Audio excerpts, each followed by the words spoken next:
Hello and welcome to Logic ERP. Subscribe to our YouTube channel and press the bell icon to stay updated with the latest videos. In this video, we will learn how to log the document number in a packing slip entry.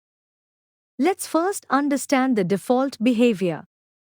By default, the user can edit or modify the document number as required. To prevent users from changing the document number, open the configuration window and navigate to the other options to section.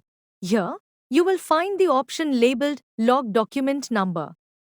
Enable this option and save the configuration changes. Now, click on New Document to refresh the window. As you can see, the document number field is now locked, preventing the user from editing or modifying the number manually. I hope this video was helpful. Thanks for watching. Like, share and subscribe.